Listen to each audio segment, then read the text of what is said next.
Bom dia, Bom sejam dia, todos, bom dia, Daniel. Bom dia. bom dia, Eliane. Sejam todos bem-vindos à nossa videoaula, acho que podemos chamar assim, né? Videoaula sobre movimento antirrábico humano e acidente por animais peçonhentos. Essa videoaula, ela foi pensada pela necessidade de capacitar os profissionais médicos do Hospital Dorico de Matos, né, que faz atendimento a crianças, e também as UPAs, que agora também vão passar a dar esse reforço aos socorros 1 e 2. Nós estamos aqui com a Juliane, nossa coordenadora, com o Daniel, e nós vamos passar a palavra para a Juliane. Bom dia a todos. Meu nome é Juliane, eu sou enfermeira, estou na coordenação de vigilância epidemiológica do município. Gostaria de agradecer a participação de Daniel e também a UVZ por disponibilizá-lo hoje para a gente realizar essa capacitação. E passo a palavra agora ao Daniel. Bom dia. Tá saindo meu áudio bem? Tá. Pronto. Então, bom dia a todos. Eu me chamo Daniel, sou biólogo, sou médico veterinário. Tive uma experiência no estado por 13 anos, tanto nessa área de raiva quanto na área de animais peçonhentos, na parte de capacitação, na parte de acompanhamento de casos também. Tive uma experiência na vigilância epidemiológica, lotado no município de São Luís, e agora eu estou lotado na unidade de vigilância em zoonoses, também no município de São Luís, e é um prazer estar aqui compartilhando um pouquinho dessas mensagens, né? Sobre esse assunto que é tão interessante, mas não tão muito abordado no nosso dia a dia.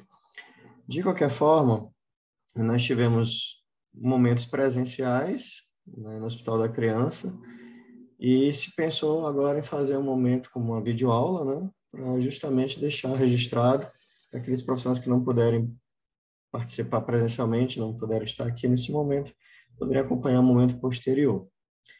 Eu posso compartilhar a tela? Então, pronto. A ideia é dar uma pincelada na parte do atendimento propriamente dito, sem muitos preâmbulos, focar um pouquinho mais em peçonhentos. Então, eu vou na parte propriamente dita, né? Existem algumas particularidades que a gente pode ir mencionando no decorrer, mas deixar aqui na tabelinha. Essa tabelinha é a mais importante no atendimento antirrábico. Então, para a situação de raiva, é só importante fazer duas pontuações. O nosso estado, do Maranhão, tem um histórico bem forte entre 2005 e 2006 de casos de raiva humana transmitida por animais silvestres, por morcegos. Então, é sempre bom e salutar a gente sempre lembrar isso. Por quê? Porque, eventualmente, seja no Socorro 1, seja no Socorro 2, você tem pacientes que dão entrada, que tiveram contato com morcegos, e que não se percebe, pelos profissionais que o atendem, algum tipo de necessidade de uma profilaxia, seja ela utilizando vacina ou soro, né? Então, é sempre bom, eu sempre menciono logo isso no início, que nós temos um histórico, muitos casos que aconteceram em 2005, que eu, inclusive, presenciei essa época, e existe uma urgência sempre nesses casos, tá? Porque o morcego, para aqueles que não conhecem, são os principais transmissores hoje na natureza do vírus rábico entre os animais, tá? E os casos na América Latina e também aqui no Brasil, a grande predominância é relacionada à transmissão por morcego. Então, o cuidado tem que ser muito intenso com relação a isso, tá? Aí alguém pode dizer assim, não, mas tivemos casos agora recentemente no Distrito Federal, foi cão e tal. Mas quando você pega o compilado geral, os morcegos continuam tendo uma importância epidemiológica muito significativa. Então, esse é um primeiro ponto que eu queria mencionar. O segundo ponto, antes de ir para a tabelinha propriamente dita da raiva, é que a questão de cães e gatos, nós já tivemos surtos aqui em São Luís também, no período mais recente, entre 11 e 12, Valquíria pode me corrigir, não sei se entrou 13 também, mas... 2011 e 12. Isso, 11 e 12. Foi um período muito intenso, com uma episootia de cães, né, positivos para a doença, e alguns casos humanos, tanto em São Luís, Ribamar e Paço Lumiar. Então, assim, não é uma doença do outro mundo, né? Não é uma doença que veio da China e está aqui no Brasil. Não, é uma doença que existe, o vírus circula na natureza e a partir do momento que tem um contato com o ser humano, o risco aumenta, né, exponencialmente. Nesse caso de São Luís Cães, especialmente, foi precedido pela ausência da vacinação nos animais no ano anterior. Então, só para vocês atentarem como algo que muita gente não dá importância, que é a vacinação dos animais, mas ela é feita justamente como medida de saúde pública, para justamente ter uma segurança a mais para a população humana, né? Quando ela não é realizada, esses animais ficam expostos à questão do vírus rábico, e aí, ao se infectarem, a transmissão muito intensa entre eles, né? E, consequentemente, pode chegar no ser humano. É também bom mencionar que ano passado, né, nós tivemos o caso de Chapadinha, né? Foi um caso que veio de Chapadinha para São Luís, uma criança. Muitos profissionais acompanharam esse caso e mostra que realmente é uma situação que pode acontecer a qualquer momento, porque, evidentemente, você não vai receber só de São Luís, mesmo que fosse, né? Você tem que sempre fazer essa avaliação. Mas, caso que muitas vezes pode passar desapercebido a gravidade dele, como nesse caso, que obviamente se identificou logo que era uma situação que a criança já estava sintomática, né? Mas que trouxe um alerta para muitas pessoas que já não sabiam e muitos nem conheciam mais o que seria a raiva, né? Então, isso traz esse alerta muito grande. No que diz respeito à profilaxia para raiva, só mencionar de forma bem sucinta, eu tenho uma conduta que eu posso fazer antes de uma exposição, ou seja, antes de um contato com o animal. Essa conduta ela pode ser feita normalmente os profissionais que lidam diretamente com animais, então eles vão nas unidades de saúde, solicitam, a gente chama de pré-exposição. Existe uma situação pós-exposição, que é a normal, a cotidiana, a tradicional, quando você tem um contato com o animal e aí a partir de então você vai tomar as medidas necessárias, e tem a situação de reexposição, que é quando você é agredido mais de uma vez, tá? São as situações pontuais, mas após a exposição é o nosso dia a dia, é o mais comum, tá?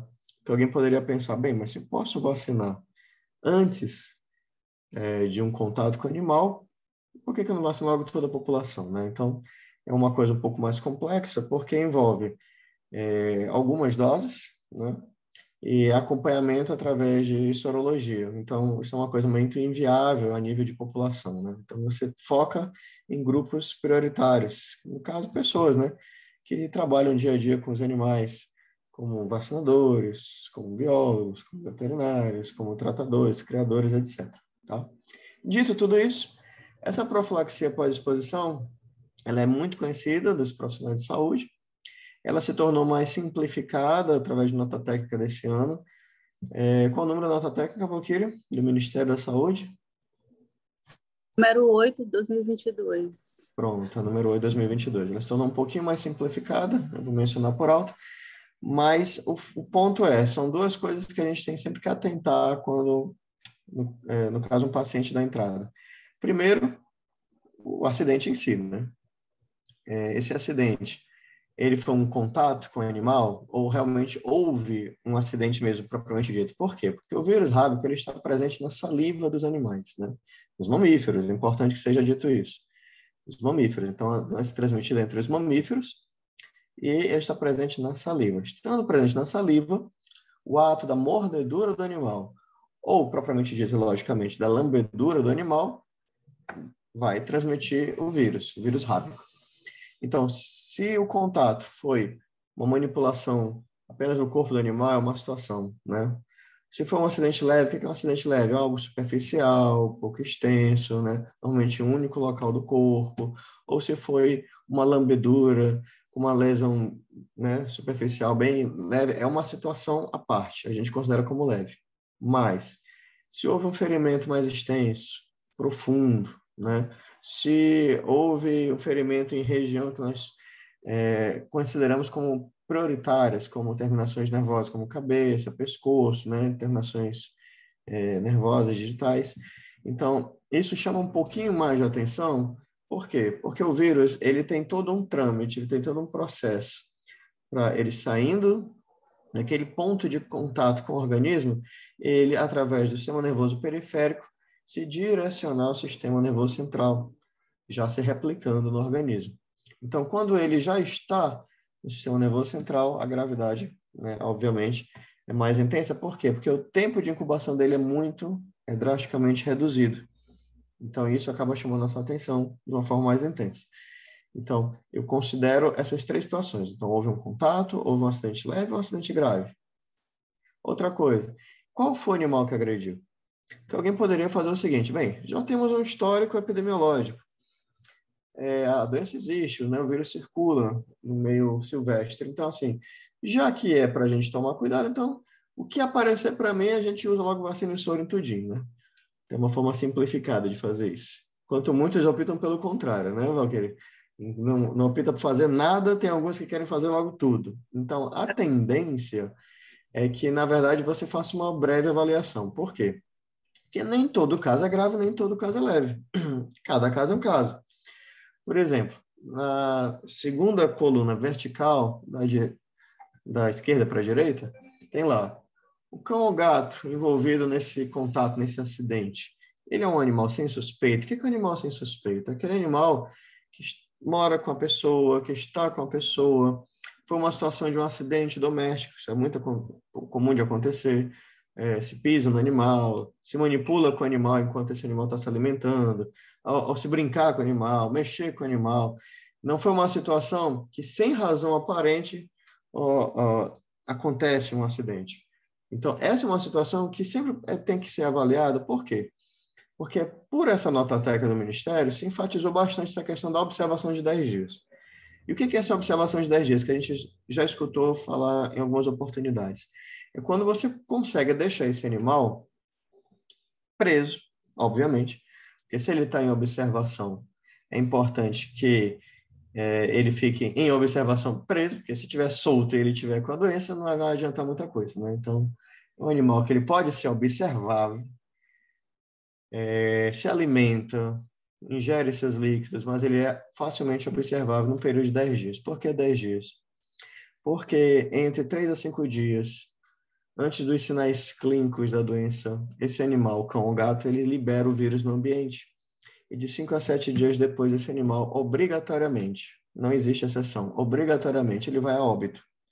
Ah, meu animal teve raiva, hoje ele está paralítico. Não, não era raiva. Ah, meu animal teve raiva, hoje ele está cego de um olho. Não, não era raiva. Se é raiva, ele vai morrer. Não tem jeito. Não existe na literatura nada que diga o contrário. Tá? Então, assim, quando você soma esse período de liberação do vírus no ambiente no animal e a questão do óbito, então, quando você faz 10 dias desse contato, então você te dá uma margem de segurança para saber, bem, esse animal realmente não tinha um sinal clínico aparente para isso, então não há necessidade de eu entrar com uma vacina com soro. Por que é importante isso? Porque você evita usar o imunobiológico de forma desnecessária. Por exemplo, eu tenho uma pessoa que mora num apartamento e foi agredida no dedo por um cão doméstico. Por que o cão agrediu? Não, porque eu fui botar comida para ele e me agrediu. Pronto. Se eu penso em fazer toda a profilaxia completa com essa pessoa, na semana seguinte ele vai ser novamente agredido. E na semana seguinte também. E na outra também. Porque são situações do dia a dia corriqueiro. É diferente de um animal de rua. É diferente de um animal que do nada vem e me agride sem razão aparente nenhuma, né? É um animal que vem de origem desconhecida. Então, um animal domesticado em casa que você facilmente observa, essa situação, ela te favorece a evitar que eu use uma vacina e um soro de uma forma desnecessária. Por quê? Porque pelas avaliações epidemiológicas, hoje, por exemplo, nós estamos numa situação, o Valquíria pode me corrigir se eu estiver errado, que era a nossa técnica do programa, né, do município de São Luís, mas a nível de Ministério da Saúde, os imunobiológicos estão numa condição de liberação aos estados e municípios dentro da sua normalidade. Se não tiver, pode me corrigir, tá, Valquíria? Mas houveram momentos em que os imunobiológicos, seja eles soros ou vacinas, estiveram numa situação muito difícil. Então, se eu uso de uma forma indiscriminada, vai ter a situação que eu vou precisar do material e não vou possuir. Então, por isso que é importante eu fazer essa primeira avaliação, que é o do dia a dia. Toda hora acontece. Eu tenho, por semana, centenas de casos de agressão animal em São Luís. Isso eu digo só São Luís, né? Centenas. Acontece toda hora. Agora, será que todo caso eu necessito entrar com vacina e soro? Por isso que o Ministério da Saúde ele padroniza essa situação. O animal é passível de observação? Então, deixa ele 10 dias de observação. Comendo, bebendo, tranquilo. Passou os 10 dias, ele está normal, está saudável? Então, não é preciso nenhuma outra atitude. Tá? A partir do momento em que, com esses 10 dias, o animal ou ele desaparece, que ele pode fugir, e aí eu perco meu controle, minha observação, ou ele morre, aí sim, aí isso me acende um alerta com relação ao risco desconhecido. Nesse caso, o que a tabelinha me diz? Se o acidente é leve, eu entro com as vacinas, que são 4 doses. Se o acidente é grave, eu entro com o soro e as vacinas. Tá? Então, essa é a diferença que antigamente, o que se fazia? Você simplesmente já começava a vacinar enquanto observava. Então, eles resolveram padronizar essa informação, porque muitos profissionais de saúde tinham uma dificuldade nesse acompanhamento do paciente, né? Então, houve essa padronização para essas situações de cão ou gato sem suspeita de raiva no momento da agressão. E aí, qual vai ser o meu foco? Meu foco, além dessa observação, vai se avaliar a questão de tétano, importante, carteira de vacinação, né? Se há ou não necessidade, uma possível infecção secundária, sempre existe essa possibilidade também de infecções secundárias, processo inflamatório do local, então a conduta mais a nível sintomático.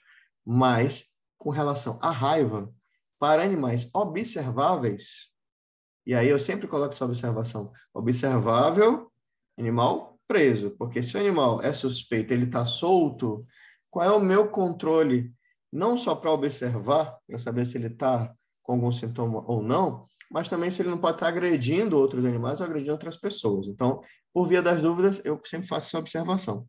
Ah, mas eu não vou me basear nisso porque eu não senti segurança que a pessoa vai observar o animal. Então, esquece esse ponto, passa para a segunda coluna, a terceira, no caso, a coluna, que seria um animal clinicamente suspeito de raiva e que eu não consigo observar. Então, o que é feito? Eu tiro essa questão da observação de 10 dias, e se o acidente é leve, eu já começo 0, 3, 7, 14, que são as 4 doses de vacina, sendo o dia 0 o dia que inicia essa conduta. O Hospital da Criança provavelmente não vai ter a vacina lá, pelo menos no primeiro momento, quem sabe no futuro, né, Valquíria? Valquíria pode falar à vontade, viu? Por hora, só soro mesmo. Por hora só soro, que é uma conduta que já se esperava. Né? Mas o foco a pessoa não vai observar, o animal não é facilmente observável, então esquece esse ponto da observação. Foca nas 4 doses, se for leve. Se for grave, entra com soro e programa as 4 doses, tá? Esse é o ponto com relação a cães e gatos. Com relação a animais de produção, o que é animais de produção? Quando eu falo animais de produção, é o animal da fazendinha, você vai lembrar. É o boi, é o cavalo, é o porco, é o bode, é o carneiro. Só lembrar da fazenda. Esses animais são mamíferos. Se são mamíferos, há possibilidade de transmissão da doença. Se há possibilidade, a conduta é muito similar. Se é leve, 4 doses. Se é grave, soro e 4 doses. Agora, quando você tem animal silvestre, o que é animal silvestre? Está até bem destacado aí, né?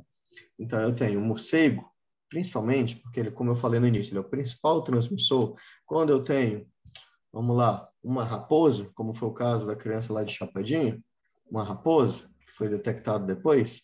Quando eu tenho um macaco, então, são animais silvestres que podem ter um contato direto com o ser humano, tá? Nesses casos, não se tem observação, obviamente. A observação só funciona para cão e gato. Dito isso, eu vou diretamente para soro vacinação. Então, é soro, 4 doses, sempre, não tem exceção, tá? Então, entrou animal silvestre, não tem esse negócio de leve, contato, não, tudo é grave. Sempre é grave. É só lembrar, animal silvestre, grave. Sempre. Tem que entrar soro. E eu sempre saliento isso, porque não só aqui em São Luís, mas por todo o Maranhão, é muito comum acontecer esses casos, como eu falei no início. Pessoas que dão entrada e simplesmente eles no máximo, uma vacina é prescrita, ou às vezes nem isso. Às vezes passa a ser só antitetânica, né? E pronto. E não, o risco para raiva é altíssimo para morcegos. A gente tem muitos trabalhos publicados aqui do Maranhão com relação à questão da raiva em morcegos. E, obviamente, que os outros animais silvestres entram nesse rol. Por quê? Porque a gente não sabe como a doença se comporta. Então, eles não vão estar sintomáticos, como um cão ou um gato estariam ao visualizar. Porque é muito comum também o pessoal, especialmente o pessoal das áreas mais rurais, ou o pessoal do interior das cidades menores, sabe? Olha, aquele cachorro louco, aquele gato louco, aquele cachorro tá babando, salivando e tal. Um animal com comportamento alterado e tal. Com um animal silvestre, você não tem como fazer isso. Você faz uma ideia. Então, assim, sempre nesses casos a conduta é soro e vacinação. Dito isso, aqui é um caso, né? Que eu sempre menciono um exemplozinho, né? Isso seria um caso leve? Nunca. Então, é um caso gravíssimo, porque múltiplos ferimentos profundos, região de cabeça, região cervical, e o animal poderia ser observado, mas foi morto. Então, muda toda essa conduta. Então, isso é só para a gente avaliar que caso a caso, né? Se eu tenho um animal, por exemplo, que agrediu uma pessoa, aí é muito comum também isso acontecer. As pessoas matam o animal, né? O animal está agredindo uma determinada pessoa, mata o animal. Então, ele era uma situação passível de observação, estava vivo, era um animal de alguém, mas esse animal foi morto, então agora passa a ser a conduta diferente. Eu não tenho mais observação, direto para a questão da profilaxia mais adequada, né? Se for acidente leve, se for acidente grave. Nesse caso, acidente grave, soro, vacinação, tá bom? Algumas observações com relação ao soro. O soro sempre ele é infiltrado, tá? Ele não é endovenoso. Ele é infiltrado sempre no local da agressão. Isso aqui é uma informação muito interessante, que eu sempre menciono, que algumas pessoas não sabem exatamente aonde fazer a aplicação, né? Então, por que ele é infiltrado? Então, como eu falei um pouquinho antes, esse vírus, ele ao entrar em contato com o tecido do organismo, ele vai penetrar e chegar nas terminações nervosas periféricas. Esse é o trâmite, ele sempre vai fazer isso. E a partir de então, chegando nelas, ele vai se direcionar ao sistema nervoso central. É como se fosse um trilho de um trem. Então, o que acontece? Quando você tem uma situação, e soro, a gente sempre imagina uma situação grave, quando eu tenho uma situação grave, então eu vou fazer a aplicação de soro infiltrado no local da agressão. Com que propósito? A ideia é neutralizar o vírus antes que ele possa, né, chegar em terminações nervosas, ou no caso, se for na cabeça, na questão do encéfalo, né, propriamente dito. Então, o foco do soro é esse. Não adianta a pessoa ser agredida no braço e eu faço o soro na perna, faço o soro no outro braço. Não, tem que ser sempre naquele local da agressão. Ao redor, se for profundo, nas bordas, se for muito extenso. Então, são várias situações, né? Então, por exemplo, eu tenho duas situações bem... Só para, antes de mencionar soro homólogo e heterólogo, eu tenho duas situações que podem acabar acontecendo. Esse soro, especialmente o heterólogo, que é o que você tem um contato mais fácil, porque eu tenho dois tipos, o heterólogo e o homólogo. O heterólogo é o convencional, né, feito em soro de equídeos. Inclusive, eu visitei uma fazenda lá no Rio de Janeiro, uma produção contínua, extensa, né, com relação a isso. E eu vou ter um soro homólogo que é imunoglobulina humana, né? Por que eu tenho dois? Justamente porque, como é soro, há a possibilidade de reação. Mesmo você podendo utilizar o antihistamínico, né? Previamente. Então, utilizei o soro, percebi que o paciente teve algum tipo de reação, eu interrompo aquela conduta, faço contato. Provavelmente o fluxo deve ser a farmácia, a vigilância epidemiológica, faz contato com a vigilância do município, avisa a imunização para fazer essa solicitação da imunoglobulina, provavelmente deve ser nesse sentido, e solicita essa imunoglobulina humana, para os casos que há algum tipo de reação, tá? Não, assim, normalmente, ela não vem em quantidades extensas, imunoglobulina humana, mais convencional é o soro heterólogo. Bem, chegou o paciente, como é que eu vou calcular? A gente tem uma regrinha, tem uma tabelinha que a gente usa, mas o soro heterólogo é basicamente o seguinte, a cada 5 quilos do paciente é 1 ml. Então, vai fazer uma regrinha de 3, né? Faz o cálculo, e aí você vai fazer a aplicação no local do acidente do soro antirrábico humano, tá? Estou falando do soro heterólogo, que é o do dia a dia. Se houver sobra desse soro, por exemplo, foi uma lesão única em testa, aí a região anatômica não permite você aplicar tantos ml numa testa, por exemplo, né? Numa região de cabeça, como é que faz agora? E o que sobrou? Desperdício? Não. Aí, nesse caso, você pode fazer no glúteo, tá? Você pode fazer proporcional na região do glúteo. Sendo que eu não posso deixar de fazer a aplicação do soro naquela região do acidente. Por exemplo, sobrancelha. Eu fui picado por um morcego, né, me agrediu na região da face. Então, eu faço a aplicação do soro, né, infiltro aquela região máxima que a região anatômica permitiu, o restante a nível de glúteo, intramuscular. Mas e se for o contrário? Se for uma agressão extensa, né, onde o meu soro já não é suficiente, então eu posso fazer diluição em soro fisiológico, tá? Para justamente cada região que houver agressão animal, receber o soro antirrábico. É muito importante que o soro antirrábico ele esteja em toda e qualquer lesão, né, causada pelo animal. Que a ideia, como eu falei previamente, neutralizar a presença do vírus o quanto antes, tá?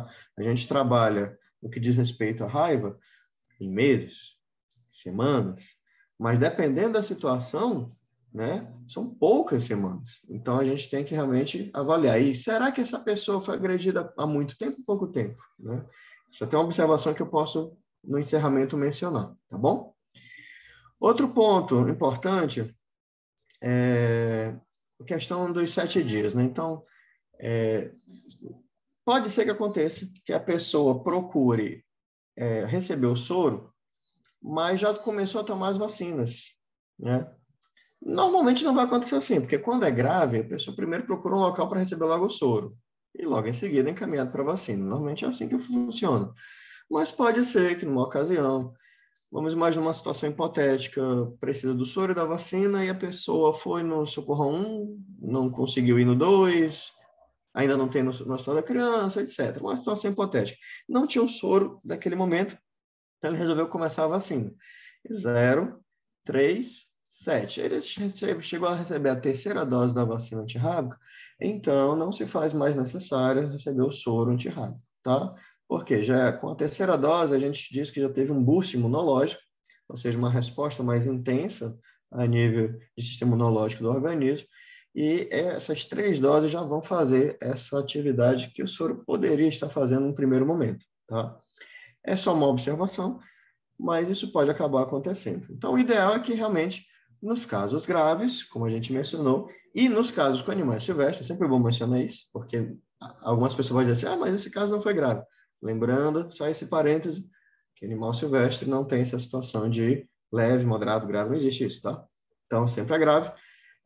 Aconteceu o acidente, soro primeiro, programa-se as vacinas em outro local. Mas se por acaso a pessoa já tiver recebido as 3 doses, né, então aí é uma situação que posso deixar à parte, tá?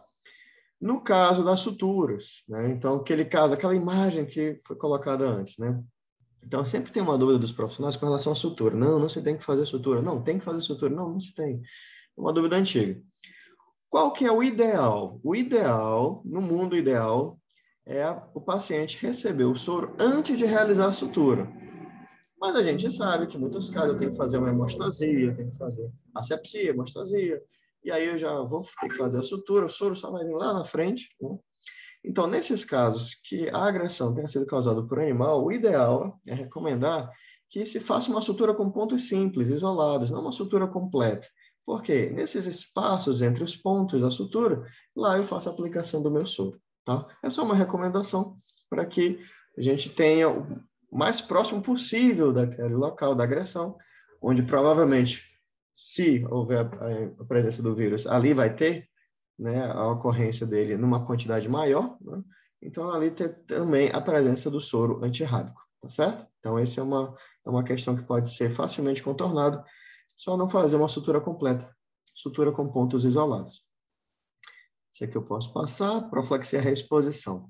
A profilaxia reexposição, eu só queria mencionar uma coisa com relação à reexposição, que são 2 doses, assim como a pré-exposição são 2 doses. Se eu tiver alguma coisa errada, Valquíria, por favor, me corrija, viu? Mas na reexposição, eu só queria fazer uma observação, né? Aquele paciente que ele é novamente agredido. Poxa, mas esse paciente já recebeu as doses no passado, já recebeu o soro no passado. Então, quando eu tenho um paciente que retorna para uma nova agressão, então, se ele já recebeu as doses completas com o soro ele não precisa mais repetir. Basta as 2 doses da vacina, que estão prescritas aí, né? Dia 0 e dia 3. Enquanto na pré-exposição seria dia 0 e dia 7, né? Essa é a diferençazinha. Mas essas 2 doses são suficientes para você fazer uma intensificação da produção de anticorpos, porque o soro ele deixa uma memória imunológica no organismo, tá? Então, não há necessidade de você repetir a aplicação do soro antirrábico, a não ser que esse paciente seja imunodeprimido. Aí, nesse caso, é importante que o soro seja repetido, tá? Então, se eu já fiz soro uma vez em um paciente, ele volta, retorna, ou por animal silvestre, ou porque foi um acidente grave, mas ele recebeu no passado, então não há necessidade, a não ser que ele seja imunodeprimido. Por isso que é importante, eu estou falando essa observação, é importante justamente por quê? Porque às vezes a gente não controla isso, anota em algum local, né? Então, às vezes fica sem essa informação. Então, é importante eu ter registrado em algum prontuário, então, documento do paciente, que não, ele já recebeu o soro de data tal, dia tal, porque às vezes ele não vai saber. É muito comum ele dizer assim, não, eu já recebi soro sim. O paciente pensa que é o soro fisiológico. Então, o soro antirrábico é bom que tenha esse tipo de registro, tá bom?